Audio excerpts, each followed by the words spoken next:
বেরোচ্ছে না। মা বাবা দেখুন, একটা প্রাইভেট মেডিকেল কলেজে পড়াতে পয়সা লাগে। বাবা মা অত কিছু বড় লোক নয়, কষ্ট করে তাদের মেয়েকে ডাক্তার বানাবার স্বপ্ন নিয়ে এখানে পাঠিয়েছেন। সেই স্বপ্ন আজকে ভেঙে চুরমার।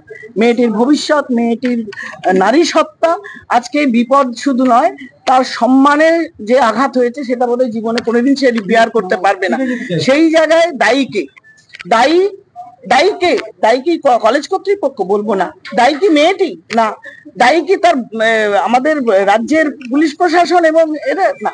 প্রত্যেকেই যৌথভাবে কিছু না কিছু জায়গায় কিছু না কিছু ল্যাকিউনি আছে।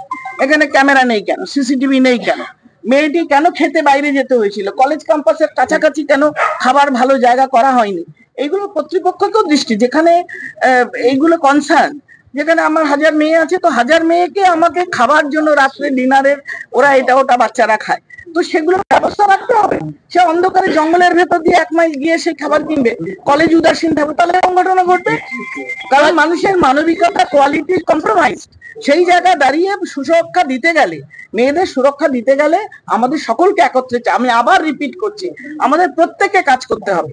এবং ওয়েস্ট বেঙ্গলের যে পুলিশের থেকে শুরু করে প্রশাসনের যে গুণ ধরেছে, যে কেস আনসলভ, এনসিআরবি বলছে আমাদের 4 লক্ষের উপরে মেয়েদের উপরে ক্রাইম আনসলভ, এখনো অব্দি বিচার হয়নি, সারা ভারতবর্ষের মধ্যে 1 নম্বরে।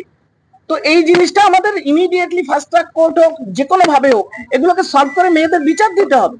শুধু তাই নয়, আমাদের এই যে এই ক্রাইমগুলো হচ্ছে, এই ক্রাইমগুলো পরবর্তীকালে দেখছি আমরা এখন সব দৌড়াদৌড়ি করলাম, 7 দিন পরে ধামাচাপা পড়েই গেল, সেটা আর তারপরে আর আলো দেখলো না। এই জায়গাগুলো থেকে কমিশনে তুলে আনাটা, কলেজ কর্তৃপক্ষের বিবৃতিতে কলেজের ইনফ্রাস্ট্রাকচার তো আমি বললাম, আমি ওনাদের বলেছি প্রপার ক্যামেরা, সিসি ক্যামেরা উপযুক্ত ভাবে, শুধু কলেজের ভেতরে নয়, কলেজের বাইরে যে 2 কিলোমিটার রাস্তা জঙ্গলের ভিতরে, সেখানে ক্যামেরা আজকাল সোলার এআই জেনারেটেড ওই ভালো ক্যামেরা, রোটেটিং এইসব পাওয়া যায়। এগুলো দিয়ে কাউকে আইডেন্টিফাই করা কোনো কঠিন কাজ না, সেটা করতে হবে। এবং শুধু লাইট আর ক্যামেরায় হবে না, বাথরুম গুলো, টয়লেট গুলো দেখতে হবে, খাবার জায়গাগুলো উপযুক্ত রাখতে হবে, জলের ব্যবস্থা রাখতে হবে। রাতের বেলা বাচ্চারা হাসপাতালে কাজ করে, এই সুযোগ সুবিধা না দেখলে তারা বাইরে যাবে, বিপদের মুখে পড়বে। এটা হলো কলেজ কর্তৃপক্ষের 1 নম্বর। 2 নম্বর, এত বড় একটা হাসপাতাল, মানে এতগুলো মানুষ, ধরুন প্রায় 1000 মহিলা ইনভলভ, সেখানে এই নিরাপত্তা না দিয়ে কলেজ চালানোটা তো একটা ক্রাইম। কলেজ কর্তৃপক্ষের বিবৃতিতে বলা হয়েছে শারীরিক নির্যাতন কোনোভাবে